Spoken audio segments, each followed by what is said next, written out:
కలియుగ వైకుంఠమైన తిరుమల కొండకు నడిచి వెళ్లే అలిపిరి మార్గం కేవలం ఒక మెట్టు దారి మాత్రమే కాదు. ప్రతి అడుగులో ఆధ్యాత్మిక మహత్యం, ప్రతి రాతి శిల్పంలో విజయనగర రాజవంశాల చారిత్రక సాక్ష్యం దాగున్న పవిత్ర పదం. ఈరోజు మనం అలిపిరి నడక మార్గంలో సాగే ఒక అద్భుతమైన ఆధ్యాత్మిక ప్రయాణంలోకి అడుగు పెడుతున్నాం. అలిపిరి అనే పేరు ఎలా వచ్చింది? అలిపిరి దగ్గర మానదసరి మాధవదాసు విగ్రహం ఎందుకు సాష్టాంగ నమస్కార ముద్రలో ఉంటుంది? స్వామివారి పాదరక్షల వెనుక ఉన్న ఆశ్చర్యకరమైన అహిత్యం ఏమిటి అనే ఆసక్తికర విషయాలతో మన ప్రయాణం ప్రారంభమవుతుంది.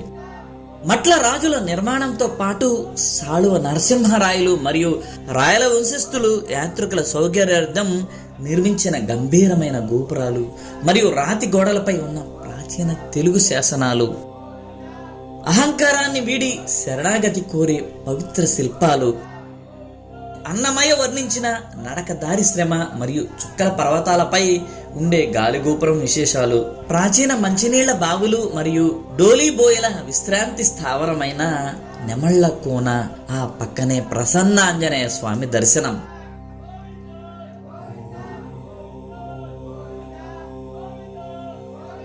ఘాట్ రోడ్ నిర్మాణంలో మోక్షంగా ఉన్న విశ్వేశ్వరయ్య గారు ఎదుర్కొన్న ఇంజనీరింగ్ సవాలు మరియు అక్క దేవతల అద్భుత చరిత్ర, రామానుజాచార్యులు భక్తి మార్గం వెనుక ఉన్న అసలైన ఆధ్యాత్మిక భౌగోళిక నిజాలు, వేలాది మెట్లు ఎక్కి ప్రతి అడుగులు గోవింద నామాన్ని స్మరిస్తూ చివరికి ఆ ఆనంద నిలయం బంగారు గోపురాన్ని చూసినప్పుడు పొందిన అనుభూతి వర్ణనాతీతం. మరి ఆలస్యం చేయకుండా అలిపిరి మొదటి మెట్టు నుండి శ్రీవారి దివ్య సన్నిధి వరకు సాగే ఈ పరిపూర్ణ ఆధ్యాత్మిక వైభవాన్ని మరియు ఈ ప్రాచీన కట్టడాల పురాతన చరిత్రను కాసేపు కళ్ళారా చూసి తెలుసుకుందాం. పదండి. ఓం నమో వెంకటేశాయ.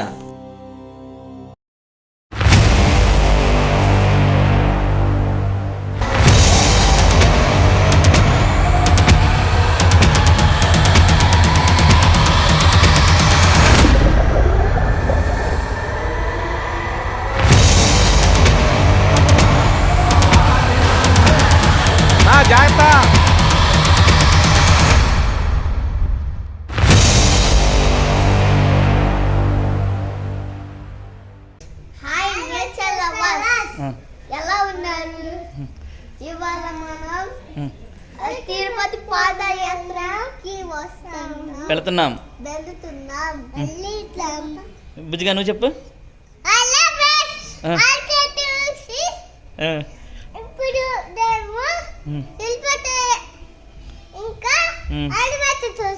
యానిమల్స్ చూసావా? చూసి తిరుపతికి నడిచి వెళ్తున్నాం, తిరుమలకి నడిచి వెళ్తున్నాం. Okay, good good bye.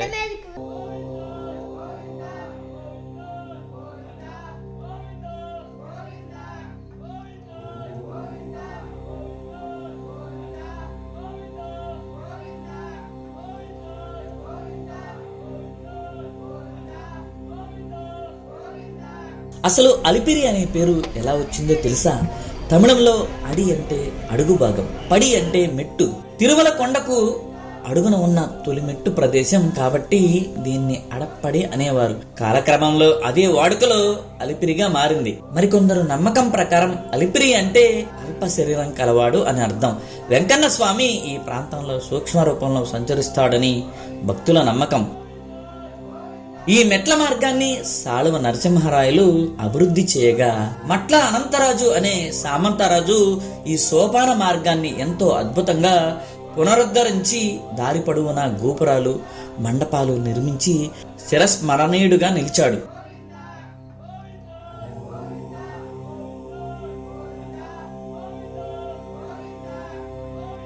చూస్తున్నారా ఫ్రెండ్స్, అలిపిరి మెట్ల ప్రారంభంలోనే ఎంత అద్భుతమైన రాతి మండపాలు ఉన్నాయో. కేవలం ఇక్కడే కాదు, అలిపిరి నడక మార్గంలో మనం ముందుకు సాగే కొద్దీ ముగ్గుబావి మండపం, దొరసాని మండపం, పూరేళ్ల మండపం అంటూ దారి పొడవున అనేక రాతి మండపాలు కనిపిస్తాయి.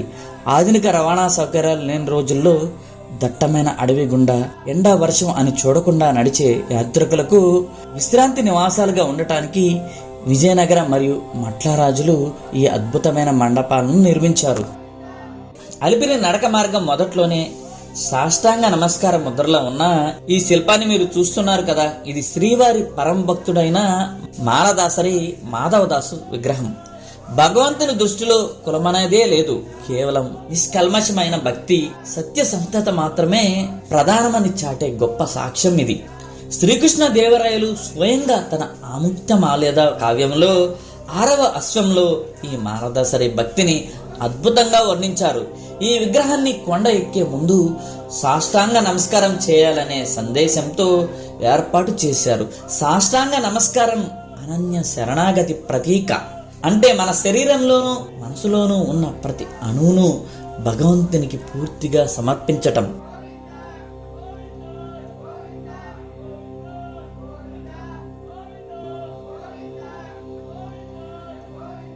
ఇక అలిపిరి వద్ద ఉన్న ఈ పాదాల మండపంలోకి అడుగు పెట్టగానే భక్తులకు శ్రీవారి పాదరక్షలతో నెత్తిన శతకోపం పెట్టి ఆశీర్వదిస్తారు. ఒకప్పుడు ఈ గుడిలో రాతిపీఠంపై శ్రీవారి పాదాలు, దానికి ముందు తోలుతో చేసిన పాదరక్షలు ఉండేవి. ఇప్పుడు వాటి స్థానంలో ఇత్తడి చెప్పులను ఉపయోగిస్తున్నారు. ఇక్కడ ఒక అద్భుతమైన ఆహిత్యం ప్రచారంలో ఉంది. తిరుమల కొండను రామానుజాచార్యుల వారు ఎంతో పవిత్రంగా భావించి మోకాళ్లతో ఎక్కారని ప్రతీతి.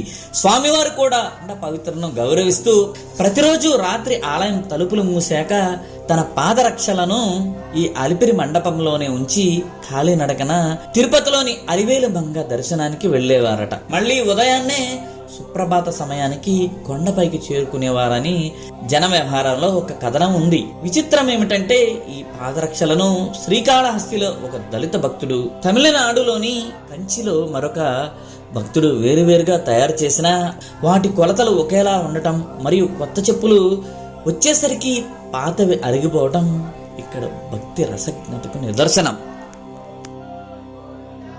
పాదాల మండపం దాటి ముందుకు వెళితే ప్రక్కనే అత్యంత పురాతనమైన శిల్పశోభితమైన శ్రీ లక్ష్మీనారాయణ స్వామి ఆలయం కనిపిస్తుంది. విజయనగర సామ్రాజ్య కాలంలో సాళువ నరసింహరాయలు కట్టించిన అపురూప శిల్ప సంపద ఇది. అయితే చారిత్రక కథనాల ప్రకారం మైసూరు పాలకుడు హైదరాలీ తిరుపతి ప్రాంతంపై దండెత్తిన సమయంలో ఈ ఆలయాన్ని ధ్వంసం చేయడంతో మూల విగ్రహం దెబ్బతిని గుడి శిథిలమైందని చెబుతారు. ఫ్రెండ్స్, మనం గుడిలోకి వెళ్ళి చూపించలేము కాబట్టి మీకు బయట నుంచే ఒక్క నిమిషం చూపిస్తున్నాను. తరువాత ఈ ఆలయాన్ని దేవస్థానం వారు పునరుద్ధరించారు.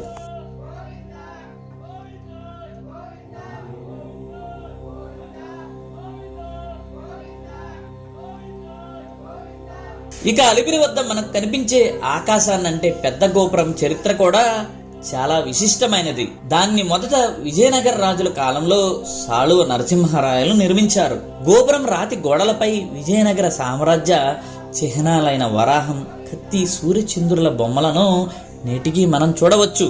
అయితే కొన్ని శతాబ్దాల క్రితం సంభవించిన భారీ వర్షాలు, పిడుగుపాటు కారణంగా ఈ గోపురం పూర్తిగా కూలిపోయింది. ఆ తర్వాత 1282 సంవత్సరంలో తిరుమల తిరుపతి దేవస్థానం వారు ఈ పెద్ద గోపురాన్ని తిరిగి పునర్నిర్మించి పునర్ప్రారంభించారు. ఈ అలిపిరి దారిలో కనిపించే ప్రతి కట్టడానికి, ప్రతి శిల్పానికి ఇలా పసుపు కుంకుమలో రాయటం వలన ఆ శిల్పాన్ని ఏదో కూడా సరిగ్గా కనిపించడం లేదు. అయితే వీటిని పూయటం వల్ల నిజంగా పుణ్యం వస్తుందని మీకు తెలిసిన ఏదైనా ఆధారం లేదా సంప్రదాయం ఉంటే తప్పకుండా కామెంట్లో చెప్పండి. ఎందుకంటే అది నిజమైతే నెక్స్ట్ టైం నేను కూడా తప్పకుండా ఫాలో అవుతాను. నేను కూడా మరింత పుణ్యం పొందుతాను. స్వామివారిని మనస్ఫూర్తిగా స్మరించుకుందాం. ఈ దివ్యక్షేత్ర పరిసరాలను, మన వారసత్వ శిల్ప సంపదను కాపాడుకుందాం. ఓం నమో వెంకటేశాయ. ఈ గోపురం దాటి మరికొంచెం ముందుకు వెళితే మనకు కుమ్మరి దాసరి సారే అనే పవిత్రమైన ప్రదేశం కనిపిస్తుంది. అలిపిరి నడకదారి ప్రారంభంలోనే ఉన్న ఈ ప్రదేశంలో కుమ్మరి దాసరి భక్తికి గుర్తుగా ఆయన కుమ్మరి చక్రం మరియు మట్టి కొండల నమూనాలు రాతి శిల్పం రూపంలో చెక్కబడి ఉంటాయి. ఈ శిల్పం మనకు ఒక గొప్ప సందేశాన్ని ఇస్తుంది. అహంకారాన్ని విడిచిపెట్టి నిండైన భక్తి శ్రద్ధలతో మాత్రమే కొండ ఎక్కాలి అని గుర్తు చేస్తుంది. ఈ కుమ్మరి దాసరి అయిన కుమ్మరి భీమన్న గురించి, అలాగే ఆయన భక్తిని పరీక్షించిన తొండమాన్ చక్రవర్తి గురించి పూర్తి కథను త్వరలో రాబోయే వీడియోలో వివరంగా తెలుసుకుందాం.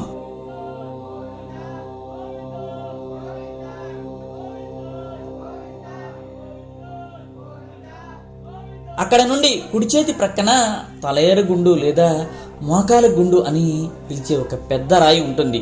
ఈ రాతికి మోకాళ్ళు ఆనిస్తే మోకాళ్ళ నిప్పులు తగ్గుతాయని ఎప్పటి నుంచో భక్తుల నమ్మకం. కోట్లాది మంది భక్తులు మోకాళ్లను ఆనించి రాయి అరిగిపోయి గుంతలు పడిపోయింది. చూస్తున్నారు ఫ్రెండ్స్, ఇలా శాస్త్రపరంగా ఇది విచిత్రంగా అనిపించినా మన ఋషులు కొన్ని రాళ్లకు విశేషమైన శక్తులు ఉన్నాయని విశ్వసించారు.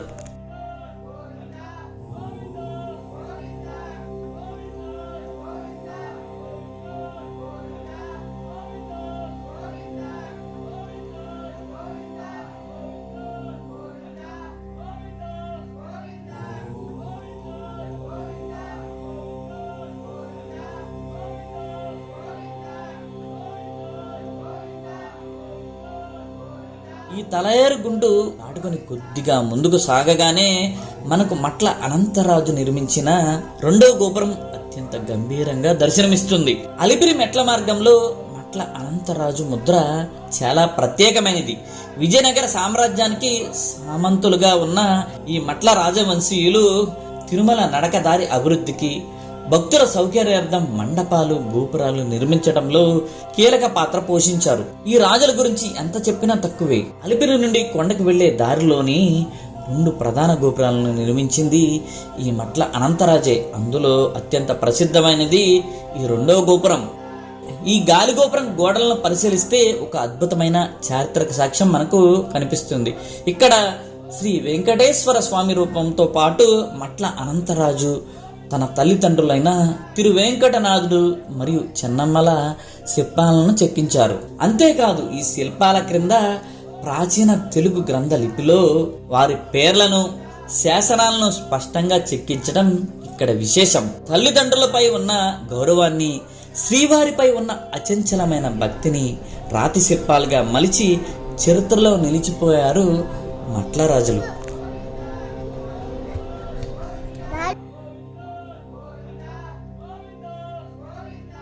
మట్ల అనంతరాజు గోపురం దాటి ముందుకు సాగగానే మనకు రాతిపై చెక్కిన అత్యంత పవిత్రమైన గజేంద్ర మోక్షం శిల్పం దర్శనమిస్తుంది. శ్రీమద్ భాగవతంలోని ప్రసిద్ధ ఘట్టమైన గజేంద్ర మోక్షం ఇక్కడ రాతి శిల్పంగా ప్రతిబింబిస్తుంది. నీటిలో ముసలి పట్టుకుని చిక్కుకున్న గజేంద్రుడు తన శక్తినంతా కోల్పోయి ఆఖరికి శ్రీ మహావిష్ణువునే సంపూర్ణంగా శరణు వేడుకొన్నాడు. ఆ భక్తుని ఆర్తిని ఆలకించిన శ్రీహరి గజేంద్రుడికి మోక్షాన్ని ప్రసాదించాడు. ఆపదలో ఉన్నప్పుడు భగవంతుడిని నిశ్చలమైన భక్తితో, ఆర్తితో ప్రార్థిస్తే ఆ శ్రీహరి తప్పక వచ్చి కాపాడతాడనే ఆపద్బాంధవ తత్వానికి ఈ శిల్పం నిదర్శనం.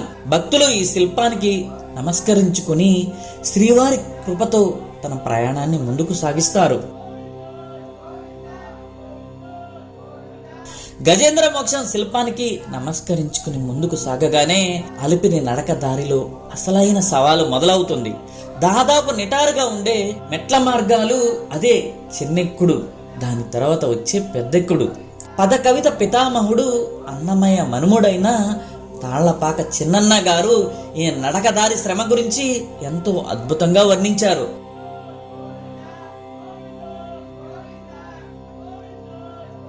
తిరుమల కొండ ఎక్కడం అంటే కేవలం శారీరక ప్రయాణం మాత్రమే కాదు, శరీరంలో ఉన్న అహంకారాన్ని, అలసటను జయించి భగవంతునిలో ఐక్యమయ్యే ఆధ్యాత్మిక సాధన అని ఆయన వివరించారు. ఫ్రెండ్స్, చూస్తున్నారు కదా, ఈ మెట్లనే చిట్టెక్కుడు దారి మెట్లు అంటారు. ఇక్కడి నుంచే ఈ తిరుమల అలిపిరి మార్గంలో కష్టమైన దారి మొదలవుతుంది. మనం నడుస్తున్న ఈ చిట్టెక్కుడు దాటగానే మరింత నిటారుగా, కష్టంగా అనిపించే పెద్దెక్కుడు మొదలవుతుంది. ఈ మెట్లు ఎక్కేటప్పుడు భక్తుల కాళ్ళు అలసిపోయినా నోటి నుండి వచ్చి గోవింద గోవింద అనే నామస్మరణ వారికి కొండంత శక్తినిస్తుంది. పడే ప్రతి అడుగు, పడే ప్రతి చెమట చుక్క స్వామివారికి చేసే ఆత్మ నివేదన అని భావిస్తూ భక్తులు ఈ పెద్దెక్కుడును అధిగమిస్తారు.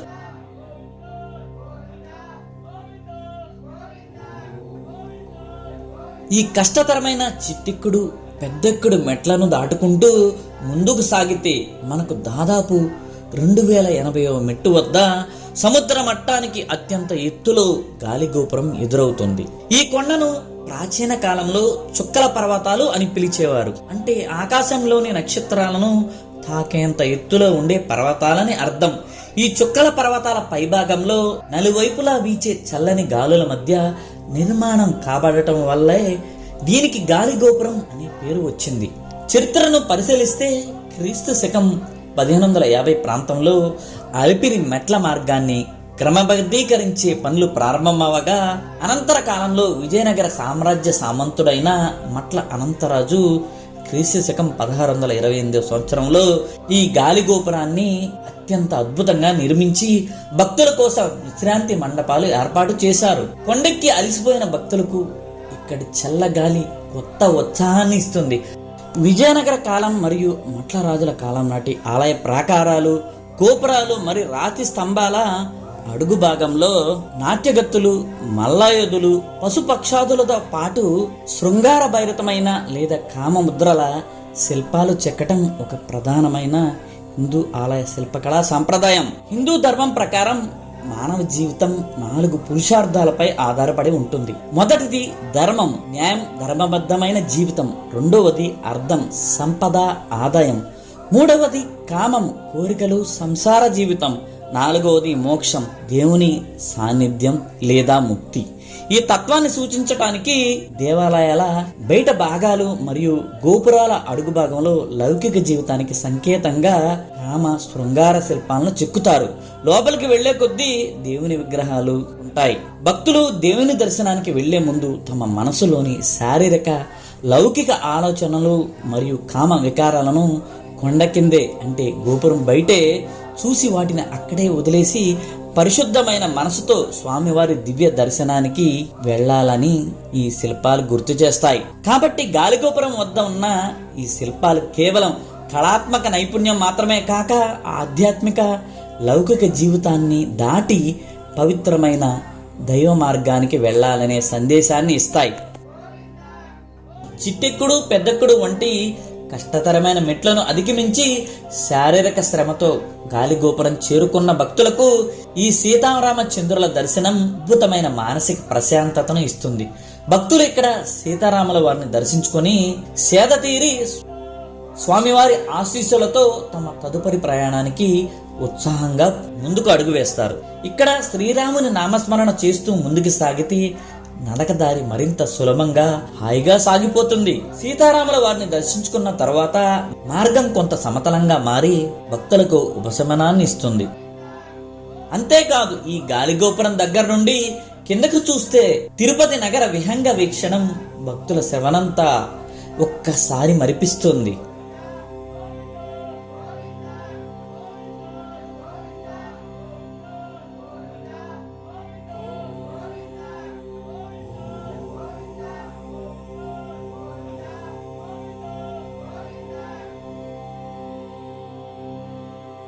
ఇక్కడ మీకు కనిపిస్తున్న ఈ ప్రాచీనమైన బావి పూర్వం యాత్రికుల దాహార్తిని తీర్చిన ఒక గొప్ప చారిత్రక సాక్ష్యం. ఈ దారిలో ఎలాంటి రవాణా సౌకర్యాలు, ఆధునిక నీటి వసతులు లేని రోజుల్లో కష్టతరమైన చిట్టిక్కుడు పెద్దెక్కుడు ఎక్కి దాహంతో అలసటతో వచ్చిన భక్తులకు ఈ బావి నీరే అమృతంలా ఉపయోగపడేవి.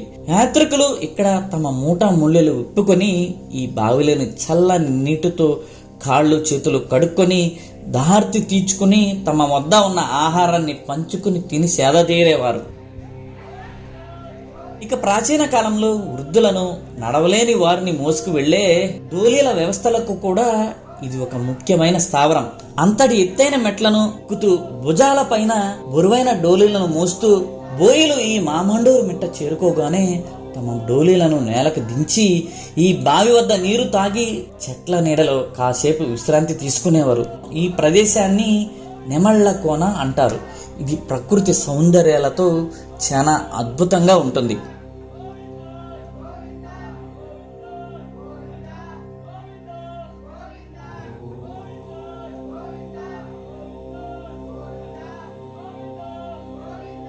గాలిగోపురం దాటి ప్రశాంతమైన సమతల మార్గంలో ముందుకు సాగితే మనకు 7వ మైలురాయి వద్ద ఉన్న మామండూరు మిట్ట మరియు నెమళ్లకోన ప్రాంతాలు ఎదురవుతాయి. పూర్వకాలంలో ఈ ప్రదేశం తిరుమల నడకదారి యాత్రికులకు ఒక ప్రధానమైన విశ్రాంతి శిబిరంగా విరాజిల్లింది. ఇక్కడ అభయహస్తంతో నిలిచి ఉన్న ఈ ప్రసన్నాంజనేయ స్వామి విగ్రహం భక్తులకు కొండంత ధైర్యాన్ని ఇస్తుంది.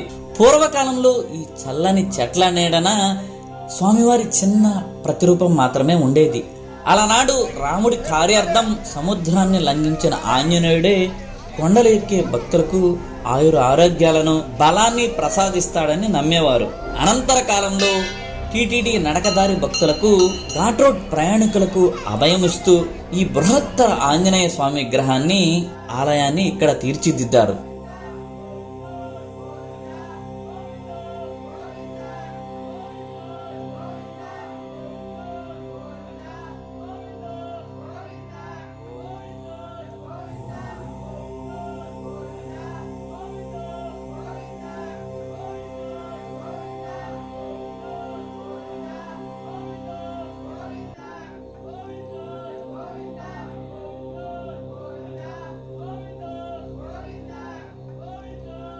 అలిపిరి నడకదారులోని 7వ మైలురాయి వద్ద ఉండే జింకల పార్కును కొన్ని సంవత్సరాల క్రితం దేవస్థానం ఎందుకు మూసివేసిందో తెలుసా? దానికి ప్రధానంగా 2 కారణాలు ఉన్నాయి.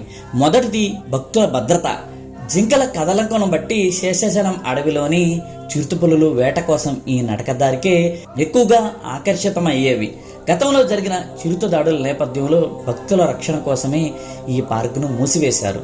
రెండవది జింకల ఆరోగ్యం. యాత్రికులు ప్రేమతో ఇచ్చే చిరుతిండ్లు, ప్లాస్టిక్ కవర్లలో ఉండే ఆహారం వల్ల జింకల జీర్ణ వ్యవస్థ దెబ్బతిని అవి అనారోగ్యం పాలయ్యేవి. అందుకే భక్తుల రక్షణతో పాటు జింకల ఆరోగ్యాన్ని కాపాడేందుకు వాటిని ఇక్కడ నుండి శ్రీ వెంకటేశ్వర జూ పార్క్ సురక్షితంగా తరలించారు.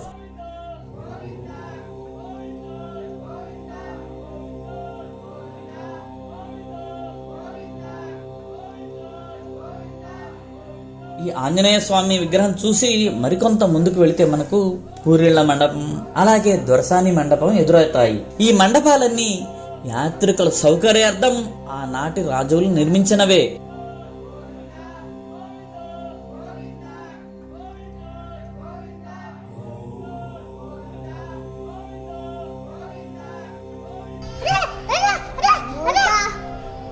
అదిగోండి మీకు యానిమల్స్ చూపిస్తా. అదిగోండి ఉడతా ఓహో నిజమే, పెద్ద ఉడత చూసారు ఇక్కడ బుజ్జిగా. అప్పుడు అప్పుడు కోతి చూసాం మేము. ఇంకోటి ఏడుగు జిరాఫీ చూసాం. నెమళ్ల కోనలో ఉన్న ప్రసన్నాంజనేయ స్వామి దర్శించుకుని మరికొంచెం ముందుకు సాగితే మనకు నడకదారిలో ముగ్గుబావి మరియు ప్రసిద్ధ హదీరాంజీ మఠం వారి హనుమాన్ ఆలయం ఎదురవుతాయి. ఈ రెండింటికి తిరుమల క్షేత్ర చరిత్రలో ఆధ్యాత్మికంగా ఎంతో విశిష్టమైన స్థానం ఉంది.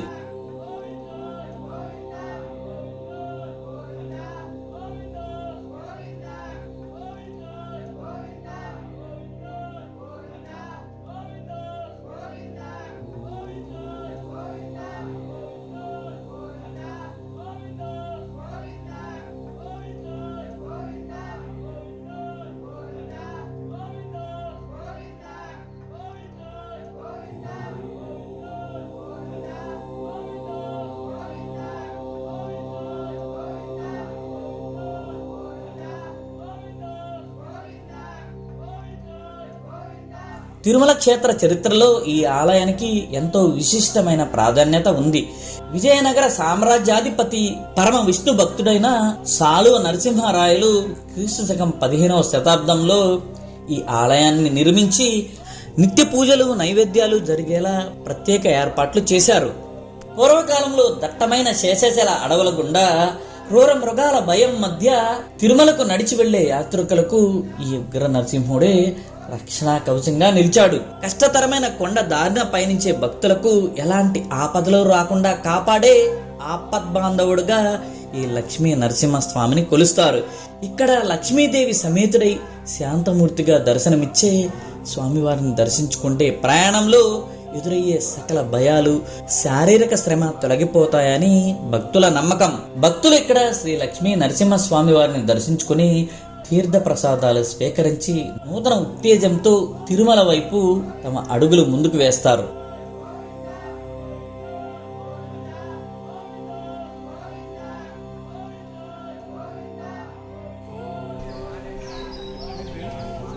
పీకుతాయి రండి అంటుందా?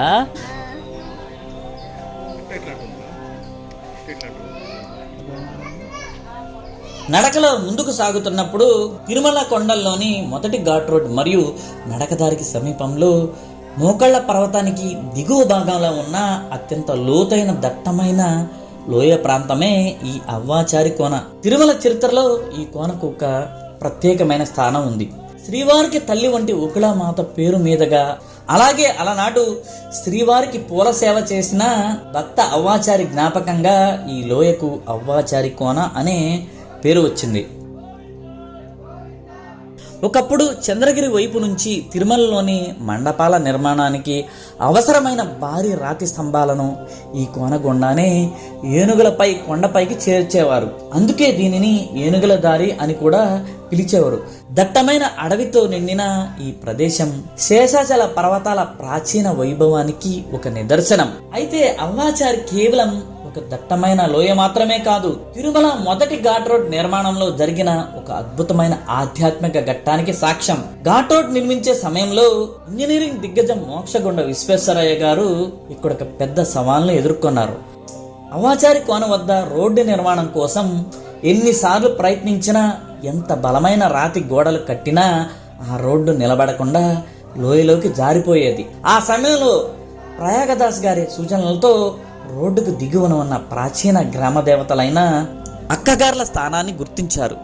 పూర్వకాలంలో భక్తులు ఇక్కడి కోనేరులో స్నానం చేసి ఆ అక్కగార్లను దర్శించుకున్నాకే కొండ ఎక్కేవారు. ఆ దేవుళ్ళ అనుగ్రహం కోసం మోకాళ్ళ పర్వతం ముందు ఘాట్ రోడ్డుకు పైభాగంలో అక్కగార్ల గుడిని నిర్మించి వారి ప్రతిమలను శాస్త్రోక్తంగా ప్రతిష్ఠించారు. ఆశ్చర్యకరంగా ఆ రోడ్డు జారిపోకుండా గట్టిగా నిలబడిందట. నేటికి ఘాట్ రోడ్లో ప్రయాణించే భక్తులు ఈ అక్క దేవతలకు మొక్కుకుని వారి ఆశీస్సులతోనే సురక్షితంగా తిరుమల కొండపైకి చేరుకుంటారు. ఓం నమో వెంకటేశాయ.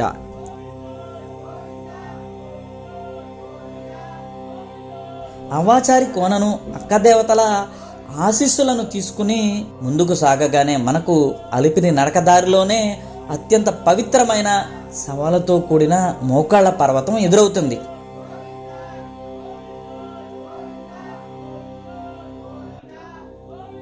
అలిపిరి మార్గంలో మిగతా పర్వత భాగాలు కొంత వాలుగా ఉంటే ఈ మోకాళ్ళ పర్వత భాగం మాత్రం దాదాపు నిటారుగా ఉంటుంది. ఇక్కడ భక్తులు అత్యంత నియమనిష్టలతో శరణాగతి భావంతో మోకాళ్ళపై మెట్లెక్కడం కనిపిస్తుంది. ఈ ఆచారానికి ఒక గొప్ప ఆధ్యాత్మిక చరిత్ర ఉంది. పరమ పవిత్రులైన శ్రీ రామానుజాచార్యుల వారు ఈ శేషాచల కొండలను ఆదిశేషుని స్వరూపంగా భావించారు. ఈ పవిత్ర పర్వతాన్ని కాళ్లతో తొక్కటం అధర్మం అని భావించి రామానుజుల వారు మోకాళ్లపైనే ఈ కొండను అధిరోహించారు. ఆయన చూపిన ఆ పరమ భక్తి మార్గాన్ని స్మరించుకుంటూ నేటికి భక్తులు తమ అహంకారాన్ని స్వామివారి పాదాల చెంత విడిచిపెట్టి మోకాళ్లపై కొండను ఎక్కుతారు. అయితే ఈ పర్వతానికి మోకాళ్ళ పర్వతం అనే పేరు రావటం వెనుక ఒక భౌగోళిక చారిత్రక కారణం కూడా ఉంది. మనం ప్రస్తుతం చూస్తున్న ఈ గ్రానైట్ మెట్లు అన్నీ ఆధునిక కాలంలో టీటీడీ వారు నిర్మించినవి. వందల సంవత్సరాల క్రితం రాజుల కాలంలో ఉన్న రాతి మెట్లు సరిసమానంగా ఉండేవి కాదు. కొన్ని మెట్లు 1 నుండి 1.5 అడుగుల ఎత్తులో ఉండేవి. అంతటి ఎత్తైన మెట్లను, నిటారైన కొండరాళ్లను ఎక్కేటప్పుడు యాత్రికులు ఒంటిని ముందుకు వంచి మోకాళ్లను పైకి లేపి అడుగు వేయాల్సి వచ్చేది. అలిపిరి నుండి దాదాపు 3000 మెట్లు ఎక్కిన తర్వాత భక్తుల శరీరంలో కండరాలు తీవ్రంగా అలసిపోతాయి. సరిగ్గా ఆ ఆఖరి ఘట్టంలోనే అత్యంత నిఠారైన కొండ రావటం వల్ల మోకాళ్లపై విపరీతమైన ఒత్తిడి పడి నొప్పులు వచ్చాయి.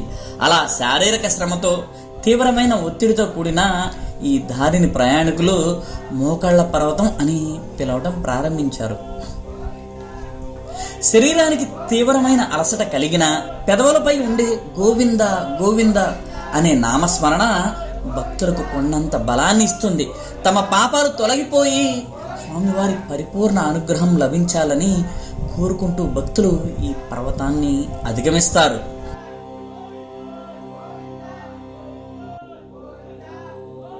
నడకదారిన తిరుమలకు రావటం అంటే కేవలం ఒక ప్రయాణం మాత్రమే కాదు, మనలోని అహంకారాన్ని అలసటను జయించి భగవంతుని శరణు వేడే ఆ అద్భుతమైన ఆత్మనివేదన. ఈ అలిపిరి నడకలోని ప్రతి మెట్టుకు ప్రతి రాయికి ఒక చరిత్ర ఉంది, ఒక పవిత్రత ఉంది. నిజం చెప్పాలంటే ఈ ప్రయాణంలో కొన్ని ప్రదేశాలను సరిగ్గా షూట్ చేయలేకపోయాను, మరికొన్ని ప్రదేశాలను మిస్ అయ్యాను. అందువల్ల అలిపిరి నడకదారి యొక్క పూర్తి స్థాయి చరిత్రను మీతో పంచుకోలేకపోయాను. కొన్ని విషయాలను కేవలం పైపైనే సృష్టించి మాత్రమే ముందుకు సాగాల్సి వచ్చింది. కానీ ఈ అలిపిరి మార్గానికి ఉన్న ప్రాచీన వైభవాన్ని, మట్ల రాజుల నిర్మాణాలతో పాటు సాళువ నరసింహరాయలు మరియు రాయుల వంశస్థులు యాత్రికుల సౌకర్యార్థం నిర్మించిన ప్రాచీన బావులు, మండపాలు, ఇంకా అనేక నిర్మాణాలను, అలాగే శ్రీవారికి వారు చేసిన విశేష సేవల వెనుక ఉన్న అద్భుతమైన చరిత్రను మీ అందరికీ పూర్తి స్థాయిలో అందించాలనేది నా కోరిక. అందుకే త్వరలోనే మరొక్కసారి ఈ అలిపిరి నడక మార్గంలో ప్రయాణించి ఏ ఒక్క చారిత్రక ప్రదేశాన్ని, శాసనాన్ని మిస్ చేయకుండా అత్యంత అద్భుతంగా ప్రతి ఒక్క ఆధ్యాత్మిక చారిత్రక అంశాన్ని మీ ముందుకు తీసుకువస్తానని మాట ఇస్తున్నాను. అప్పటి వరకు ఈ చిన్న ప్రయత్నాన్ని ఆదరిస్తారని ఆశిస్తున్నాను. ఈ మార్గం నుండి ఇలా నెమ్మదిగా ముందుకు వెళితే మనకు దారికి ఇరువైపులా 10 మంది ఆళ్వార్ల విగ్రహాలు ప్రతిష్ఠించారు. వాటి గురించిన పూర్తి వివరాలు నేను నెక్స్ట్ వీడియోలో క్లియర్గా చెప్తాను. కష్టతరమైన అలిపిరి నడక మార్గంలో మట్ల రాజవంశీయులు, అదేవిధంగా రాయల రాజవంశీయులు నిర్మించిన ప్రాచీన గోపురాలను చూస్తూ, చుక్కల పర్వతాల చల్లని గాలులలో గోపురం వద్ద సేద తీరుతూ, అవ్వాచారి కోనలోని అక్క దేవతల దీవులను పొందుతూ, ఆఖరికి ఈ మోకాళ్ల పర్వతంపై శ్రీరామానుజులు భక్తి మార్గాన్ని స్మరిస్తూ సాగిన మన ఆధ్యాత్మిక పయనం చివరకు శ్రీ వెంకటేశ్వరుని దివ్య సన్నిధికి చేరుకుంది. తిరుపతి నుంచి తిరుమలకి కాలినడక. నువ్వు చెప్పేశావా? అప్పటి వరకు పడిన శారీరక శ్రమ, కాళ్ళు నొప్పులు, అలసట, ఆ ఆనంద నిలయం బంగారు గోపురాన్ని చూడగానే మంచులా కరిగిపోతాయి. వేలాది మెట్లు ఎక్కి ప్రతి అడుగులో స్వామి నామాన్ని స్మరిస్తూ వచ్చిన మనస్సు ఆ వెంకటేశ్వరుని స్వరూపాన్ని కళ్ళారా చూసే ఆ కొన్ని క్షణాల్లో ఉండే ఆనందం వర్ణనాతీతం. ఆ దివ్యమైన కాంతిమయ స్వరూపాన్ని, అభయహస్తంతో నిలిచిన కలియుగ దైవాన్ని ఒక్క నిమిషం చూస్తే చాలు, జన్మ ధన్యమైందనే ఆధ్యాత్మిక తృప్తి కలుగుతుంది. మనం పడిన శ్రమకు, ప్రతి చెమట చుక్కకు సార్థకత లభించే క్షణాలు ఇవే. ఈ వీడియో మీకు నచ్చితే లైక్ చేయండి, కామెంట్ చేయండి. మన ఒంటరి యాత్రికుడు ఛానల్ని సబ్స్క్రైబ్ చేసుకోవడం మర్చిపోకండి. మరొక అద్భుతమైన వీడియోలో మళ్ళీ కలుద్దాం. సర్వం వెంకటేశ్వరార్పణమస్తు. ఓం నమో వెంకటేశాయ.